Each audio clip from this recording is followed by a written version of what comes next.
Captain Alan Morris stood on the bridge of the USS Horizon with his eyes fixed on the viewscreen. His crew worked quietly around him as the ship glided through space near Jupiter's orbit. This was supposed to be a routine survey mission. Nothing more. "Captain, I'm picking up an unusual signal," said Communications Officer Linda Baker. Her fingers moved quickly across her station. "It's not one of ours." Morris walked over to her station. "What kind of signal?" "I can't tell yet, but it's definitely artificial and coming from Sector 7. "Helm, adjust course to investigate," Morris ordered. "Lieutenant Baker, keep monitoring that signal." The Horizon changed direction, moving toward the source of the mysterious broadcast. As they approached, sensors detected a large object drifting in space. "It's a ship," said First Officer Peter Grant, "and it's damaged." On the view screen, the alien vessel came into view. It was unlike anything they had ever seen, sleek and silver with strange blue lights flickering along its hull. Parts of it were torn open, revealing damaged systems inside. "Life signs?" Morris asked. Science Officer Ryan Lopez checked his readings. "Yes, sir. Several, but they're weak." Morris didn't hesitate. "Prepare a rescue team.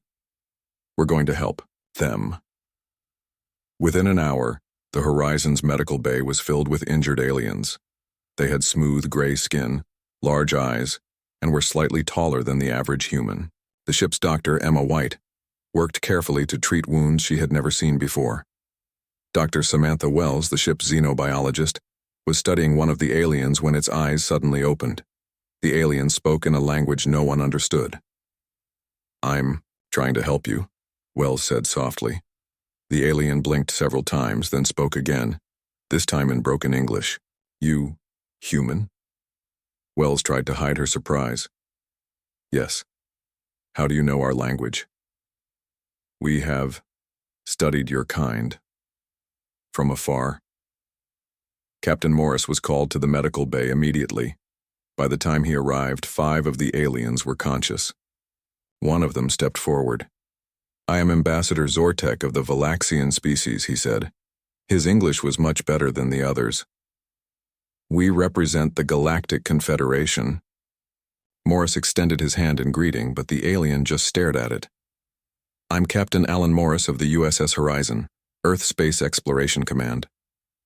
Zortek looked at the other aliens, his expression hard to read. "This is unfortunate. Contact was not meant to happen this way." Morris frowned. "You knew about us?" "For centuries," Zortek admitted. "Your planet sits on the edge of a conflict zone between our Confederation and the Hegemony, another alliance of species. Both sides have deliberately avoided contact with Earth." "Why?" asked Dr. Wells, who had joined the conversation. "Because humans are..." Zortek seemed to search for the right words. "Complicated, unpredictable, dangerous, potentially."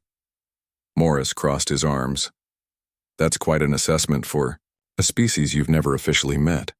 "We have observed enough," said another alien. "Your history is filled with both great compassion and terrible violence. You advance quickly. Too quickly, perhaps." Zortek nodded. "Our ship was attacked while monitoring Earth's space development. Now that contact has been made, the situation becomes problematic." "Problematic how?"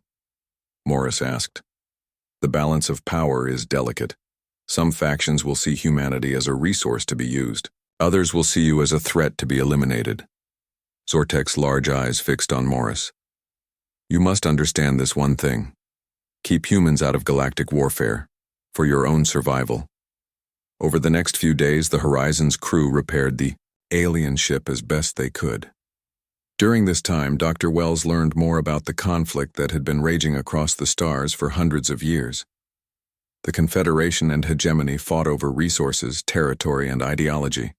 Their technologies were far beyond Earth's capabilities.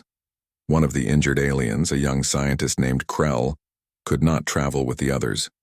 His injuries were too severe to risk the journey.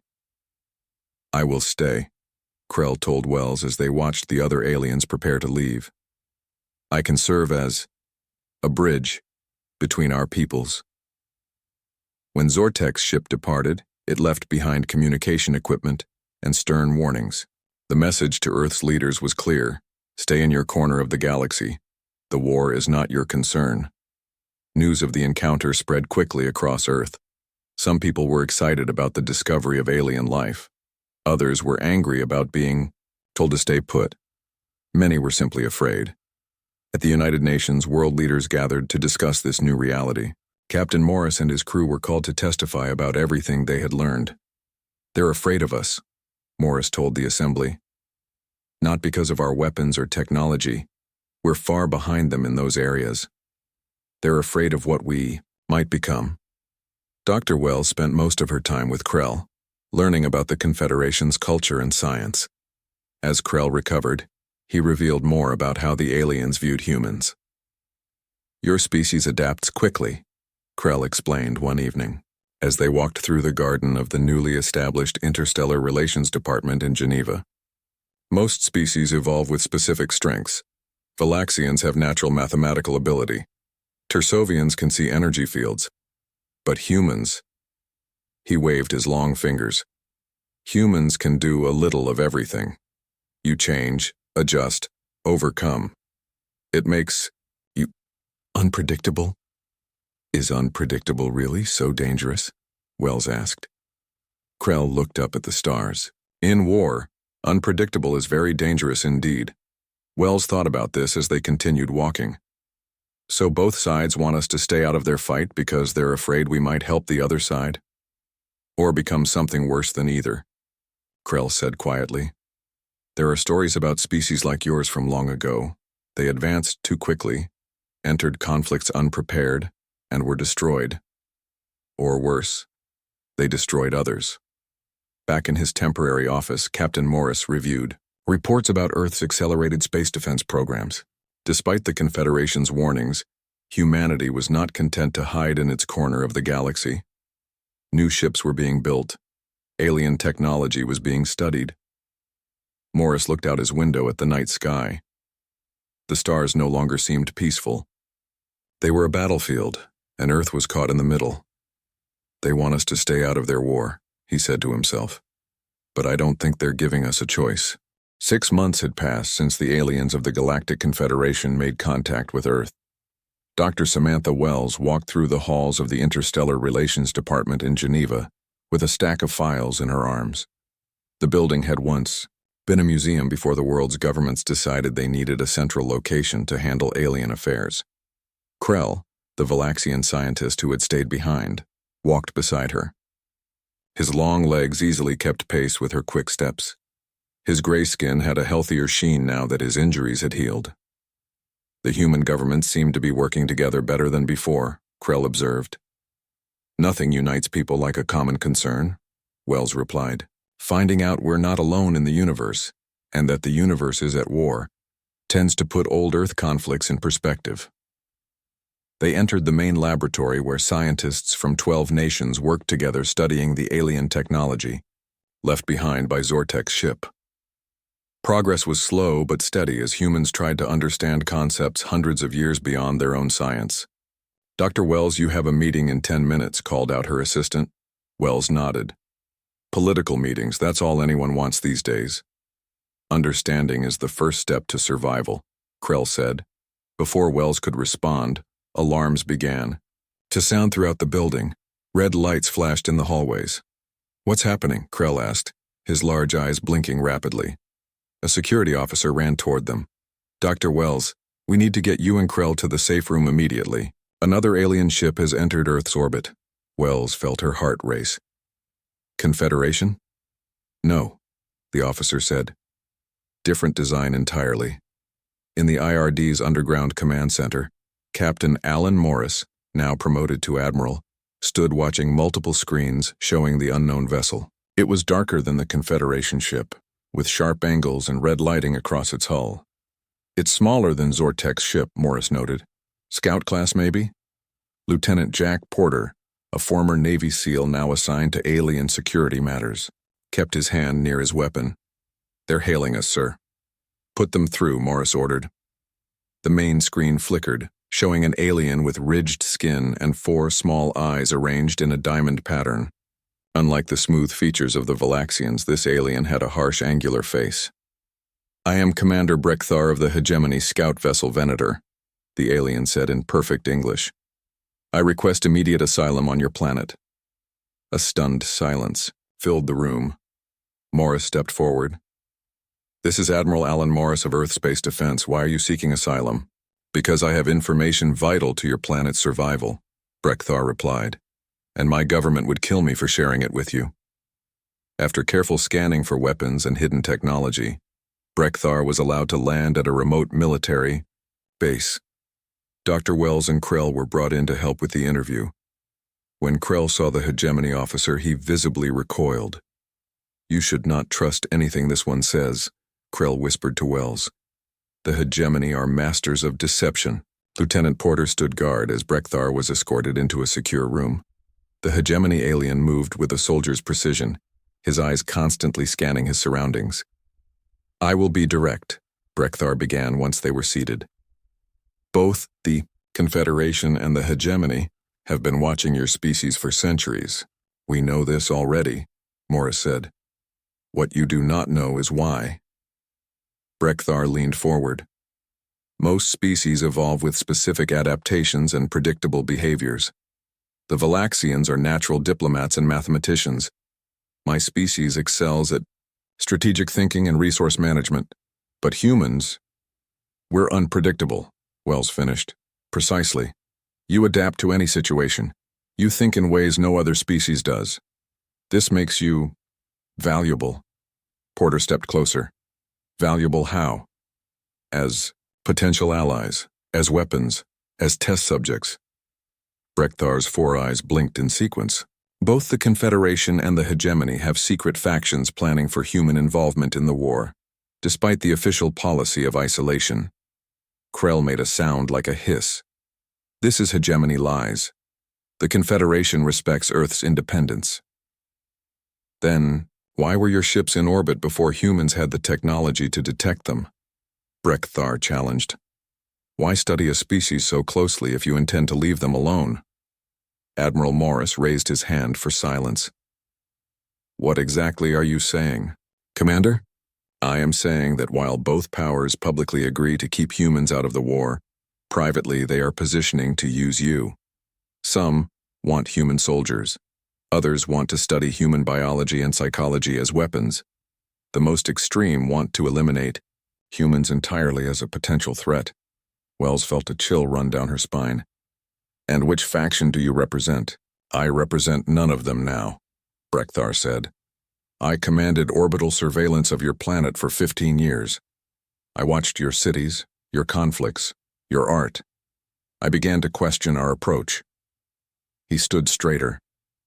3 weeks ago, I discovered orders to begin collecting human subjects for testing. I could not allow it." Porter scoffed.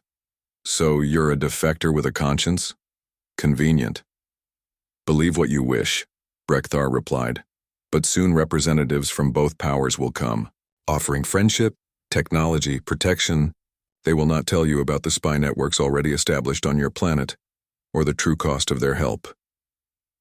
Over the next several weeks, Lieutenant Porter was assigned to guard Brekthar. Initially cold and professional, Porter gradually began to develop a begrudging respect for the alien soldier. They shared stories of military service and compared tactical approaches. Meanwhile, Dr. Wells worked with Krell to verify Brekthar's claims. Using advanced scanning technology provided by the Valaxian, they discovered hidden surveillance devices in major cities around the world, some Confederation, some hegemony. Admiral Morris presented the findings to the World Security Council. "We have confirmation that both alien powers have been monitoring us far more closely than they admitted," he reported, "and they've been doing it right under our noses." The council leader, a stern woman named Director Olivia Clark, frowned deeply. "Can we trust this hegemony defector?" "I'm not sure we can fully trust either side," Morris replied. "But one thing seems clear. Humans need to chart our own course rather than becoming pawns in their conflict." The meeting was interrupted when an aide rushed in. "Sir, there's been an incident at the safe house. Someone tried to kill both Krell and Brekthar. The assassination attempt failed, but it confirmed Brekthar's warnings. Analysis of the weapons showed technology from both the Confederation and Hegemony. In the hospital room where Krell recovered from his injuries, Wells sat beside his bed. "Why didn't you tell us everything from the beginning?" Krell's large eyes looked sad. "I was following orders, but perhaps Brekthar is right about one thing. Our governments are not always honest, even with their own people." Outside the room, Porter and Brekthar stood guard together. An unlikely alliance formed through mutual danger. "Your species has a saying," Brekthar said quietly. "The enemy of my enemy is my friend." Perhaps humans, caught between two great powers, will need to remember this wisdom. Admiral Morris stared out the window at the night sky, thinking about the complicated game now unfolding. Earth had wanted to join the galactic community, but not like this, as a pawn in someone else's war. They wanted us to stay out of galactic warfare, he said to himself. Maybe it's time to show them why that was good advice. 1 year had passed since humans first met aliens. The world had changed quickly. Nations worked together now in ways they never had before.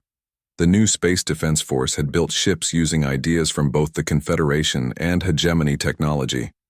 Admiral Alan Morris sat in his office at the SDF headquarters, looking at reports from space patrols. Earth now had satellites watching for alien ships, and small defense stations orbited the moon. It wasn't much compared to what the aliens had, but it was a start. Lieutenant Jack Porter, now head of security for the Interstellar Relations Department, entered the room. His face looked serious. "We intercepted more alien communications," Porter said. "Both sides are fighting closer to our solar system. They're talking about Earth more often." Morris frowned. "What are they saying?" "The Confederation thinks the Hegemony wants to use humans as soldiers. The Hegemony thinks the Confederation wants to study our biology for weapons." Porter placed a data pad on the desk. "Both sides are considering direct action to stop the other from getting to us first.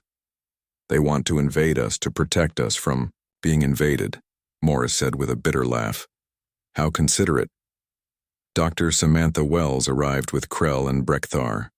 The two aliens had become unlikely partners, working together to help humans understand the galactic conflict.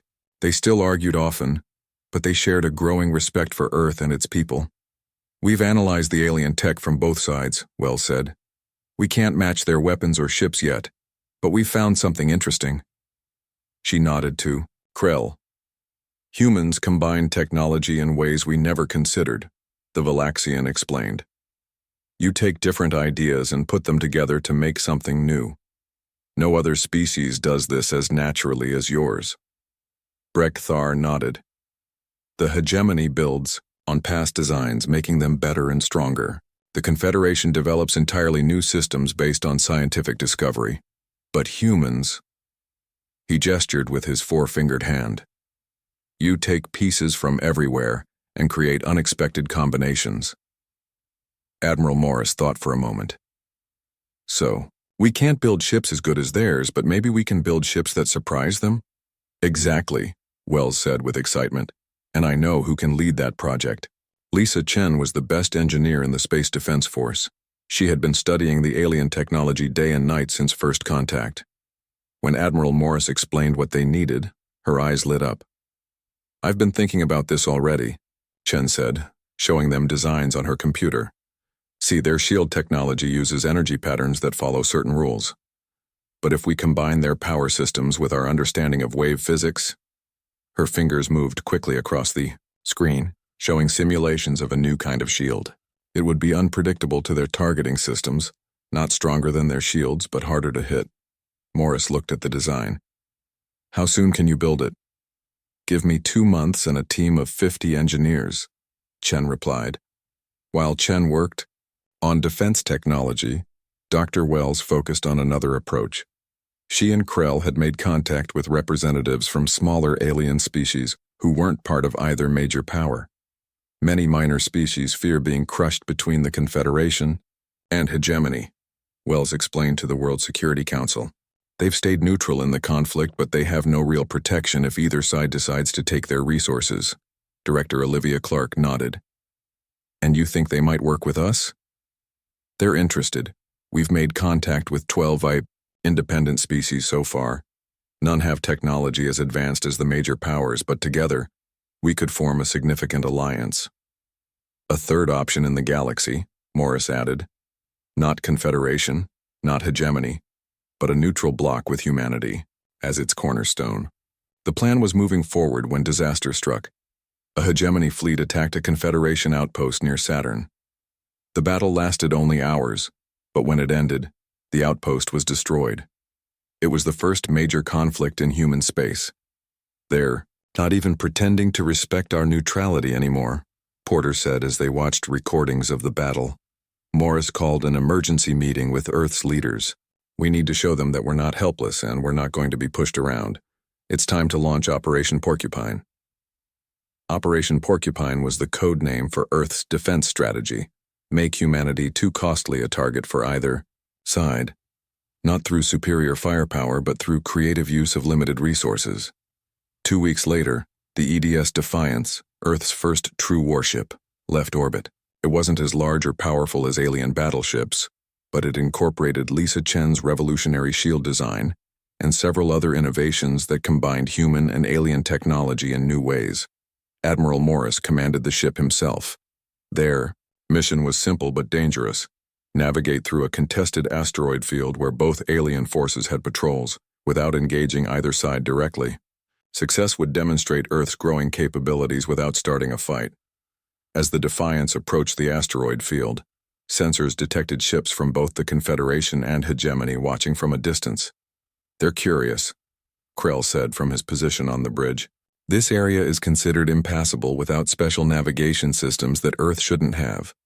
Lisa Chen smiled from her engineering station. They don't know what we've built. The Defiance moved into the asteroid field.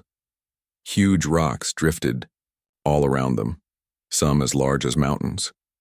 Hidden energy fields and radiation made normal sensors useless.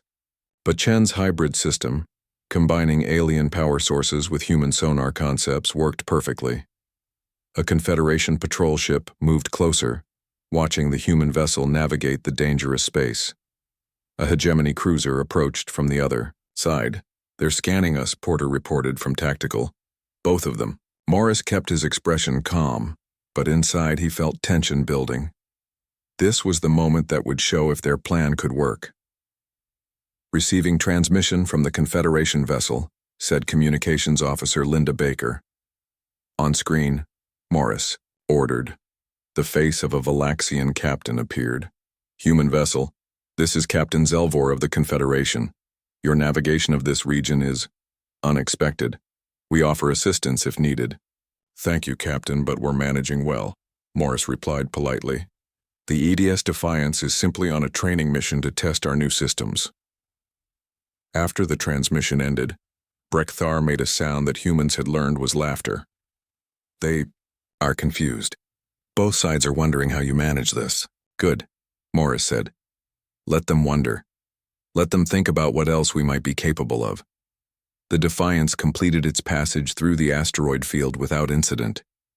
As they emerged into clear space, both alien vessels kept their distance, but continued to observe. Back on Earth, Dr. Wells received a message from one of the independent species they had contacted. They're impressed by our show of technology, she told Morris later.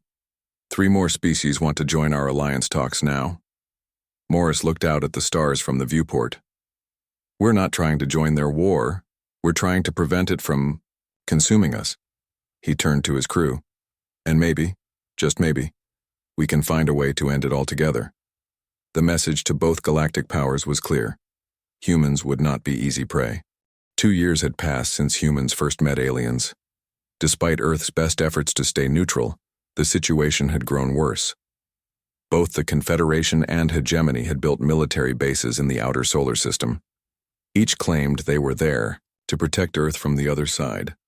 Lieutenant Jack Porter, now Commander Porter, looked out the window of the space station orbiting Mars. He could see the lights of a Confederation outpost on the red planet's surface. On the other side of Mars, the Hegemony had their own base. It's like they're playing a game of chess, And, "We're just one piece on the board," Porter said to Admiral Morris, who stood beside him. "A piece they both want to control," Morris agreed. "But we're learning to move on our own."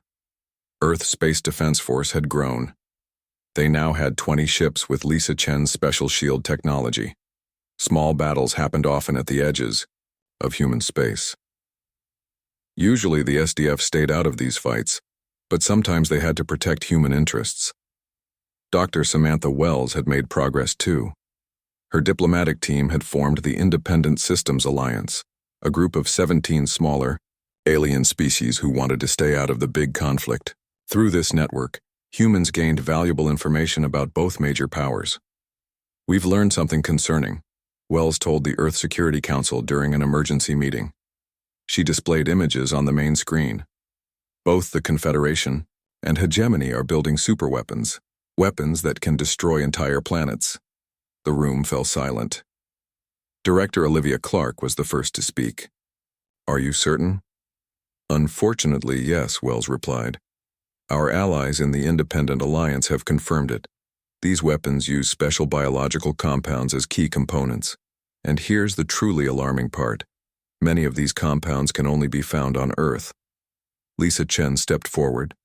"We've detected ships from both sides taking samples from Earth's oceans, forests, and deserts. They're harvesting our planet's unique biology for their weapons." Morris slammed his fist on the table. "So much for their promises to respect our independence." While the council discussed this news, Commander Porter was leading a covert mission to a moon of Neptune. Intelligence suggested the Hegemony had a secret facility there.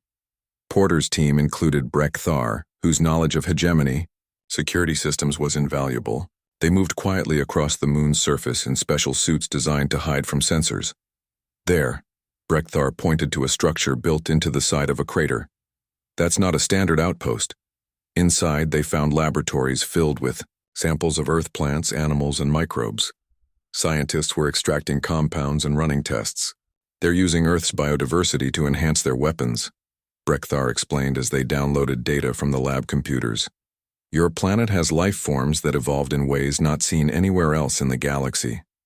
When Porter returned to Earth with this evidence, he learned that another team had found a similar Confederation facility on Europa, one of Jupiter's moons. "Both sides are doing the same thing," he reported. "Using our planet's resources to build weapons that could eventually be used against us or anyone else who gets in their way." The revelation forced Earth to change its strategy. Admiral Morris, with support from Earth's United Council, initiated a new plan called Operation Checkmate. "We can't just defend human space anymore," Morris explained. "We need to position ourselves as peacekeepers. Our goal now is to prevent the Galactic War altogether." Karen Wilson, Earth's newly appointed ambassador to the stars, proposed a bold diplomatic move. She had worked as an international conflict negotiator before First Contact and understood the psychology of power struggles. "We tell both sides that we know about their biological harvesting," Wilson said. "We offer to share Earth's biological resources equally with both sides, ensuring neither gains an advantage. But there's a condition: they must both agree to peace talks." "They won't take us seriously," Director Clark objected. "Then we show them what we can do," Morris said. Lisa Chen has finished the Peacekeeper. The EDS Peacekeeper was Earth's new flagship, larger than the Defiance and incorporating all the lessons learned over the past 2 years. Chen's team had made another breakthrough, a shield system that could withstand attacks from both Confederation and Hegemony weapons. While Ambassador Wilson sent the diplomatic proposal to both powers, the Peacekeeper prepared for its maiden voyage. Its mission was to patrol the border areas where Confederation and Hegemony forces often clashed. 3 days later, the Peacekeeper detected a distress signal. A transport ship from the Independent Alliance was being pursued by a Hegemony battle cruiser. The transport carried Earth diplomats returning from talks with Alliance members. "The Hegemony ship is demanding they hand over the humans on board," reported Communications Officer Linda Baker. Morris didn't hesitate. "Move to intercept. Open a channel to the Hegemony vessel." The face of a Hegemony commander appeared on screen. "This is not your concern, human. The transport carries intelligence agents who have stolen Hegemony secrets." The transport carries Earth diplomats on a peaceful mission, Morris replied firmly. We will not allow you to seize them. The hegemony commander laughed. Your ship is impressive for humans, but you cannot match our firepower. Stand down or be destroyed along with them. We will protect our people, Morris said simply, then closed the channel. The peacekeeper moved between the transport and the hegemony cruiser. The alien ship fired its main weapons, energy beams that would have cut through normal shields like paper. Lisa Chen watched her monitors carefully as the shields absorbed the impact. Shields holding at 92%. The modifications worked. The hegemony ship fired again, more powerful this time. The peacekeeper shook but held its position. Shields at 85%, Chen reported. We can take more hits than they expected. Morris opened the channel again. As you can see, we are capable of withstanding your attacks. We do not wish to fight, but we will defend our people. I suggest you withdraw. The hegemony commander looked stunned. For several tense moments, no one moved. Then the alien ship slowly turned away. They're leaving the area, Porter said, sounding surprised himself. News of the encounter spread quickly through both major powers. The human ship had withstood weapons that should have destroyed it easily. Humanity had advanced faster than anyone predicted. In her office on Earth, Ambassador Wilson received messages from both the Confederation and Hegemony, requesting further discussion of her proposal. She smiled as she read them. They're taking us seriously now, she told Dr. Wells later. Both sides want to know how we developed shields that can resist their best weapons. And what will we tell them? Wells asked. The truth, Wilson replied, that humans have a unique way of looking at problems. That we can be valuable allies in peace but dangerous enemies in war. Morris watched Earth from orbit, thinking about how quickly everything had changed. The galaxy had told humans to stay out of their war. Instead, humans were now positioned to help end it. 3 years had passed since humans first met aliens. The galaxy was on the edge of all-out war. Diplomatic talks between the Confederation and Hegemony had broken down completely. Both sides were moving their planet-killer weapons into position throughout disputed territories. Earth found itself at the center of this conflict. Both sides valued Earth for its unique resources and feared the planet's rapidly advancing defensive capabilities. Ambassador Karen Wilson had tried for months to bring the alien powers to the negotiating table, but neither would trust the other to come in peace. Admiral Alan Morris called an emergency meeting with Earth's top leaders and advisors. They gathered in the secure underground chamber of the United Council headquarters. We're running out of time, Morris said. Our intelligence suggests both sides are preparing for a final offensive. If full-scale war breaks out, Earth will be caught in the middle. Dr. Samantha Wells nodded.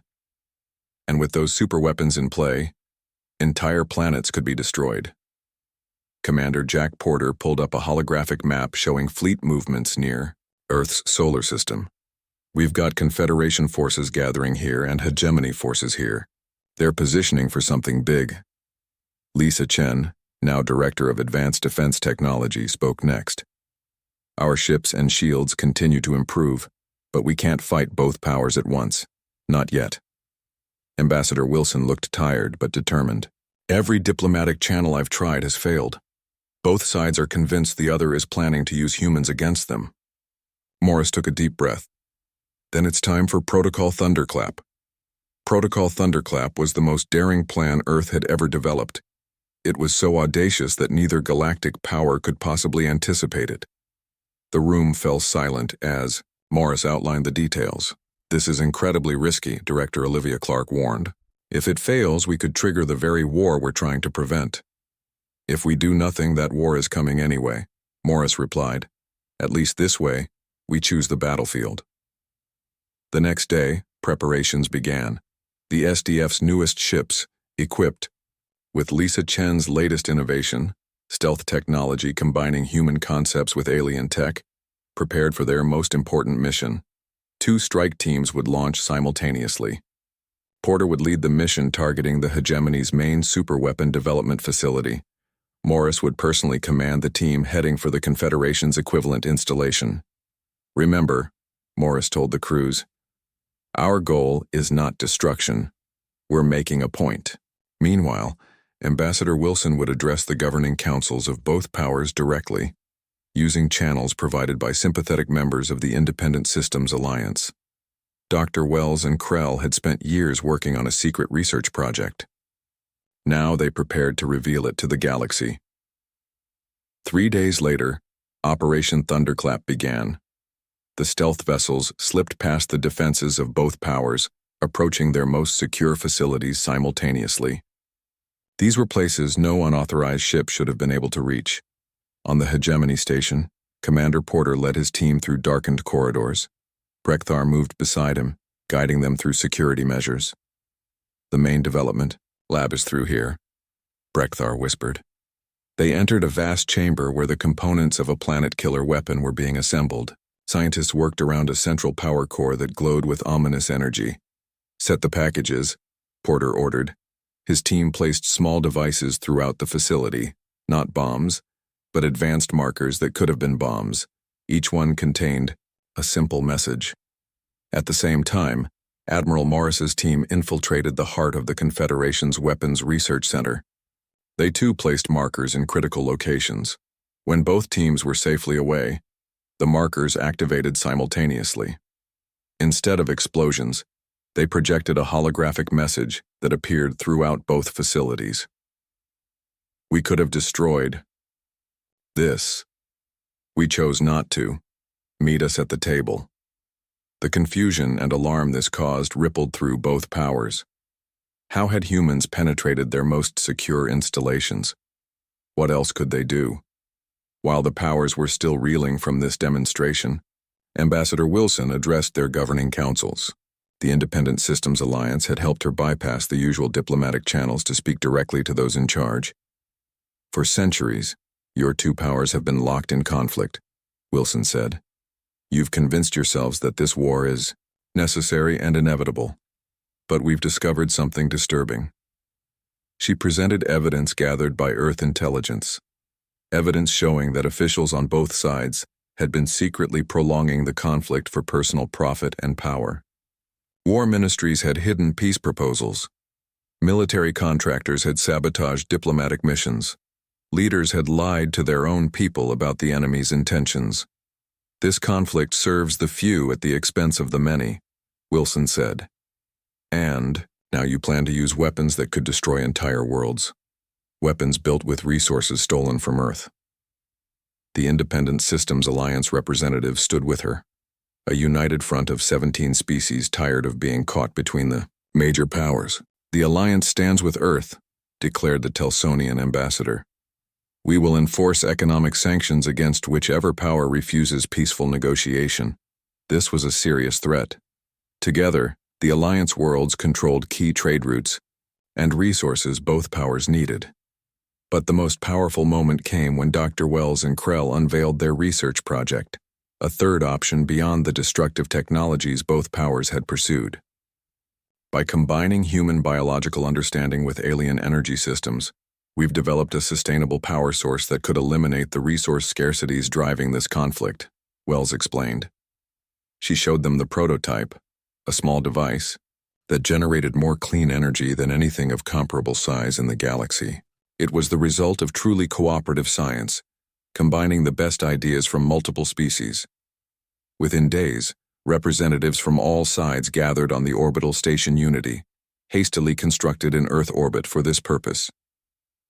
Commander Porter, now in charge of station security, watched with cautious optimism as former enemies engaged in real dialogue for the first time in centuries. The final agreement became known as the Sol Accords. Earth was established as a neutral diplomatic hub. Human autonomy was guaranteed. Most importantly, humanity pledged not to take sides in galactic conflicts, but would intervene decisively against any power that threatened galactic stability or targeted civilian populations. As the alien delegations prepared to leave, Admiral Morris stood with his crew on the observation deck of the Unity station. "They wanted to keep humans out of galactic warfare," he said to Dr. Wells, "and they got exactly what they asked for, just not how they expected." "We didn't join their war," Wells agreed. "We ended it." Outside the viewport, ships from the Confederation, Hegemony, and Independent Alliance moved peacefully in Earth orbit, something no one would have thought possible 3 years ago. The newly established Terran peacekeeping force would include members of all species. Its mission was simple: maintain the fragile peace that humans had helped create. Commander Porter often told new recruits, "The galaxy told us to stay out of their war." We listened. Instead, we brought them something they'd forgotten how to find on their own: peace. Earth had found its place among the stars, not as another combatant in an ancient conflict, but as the unexpected peacemaker no one saw coming.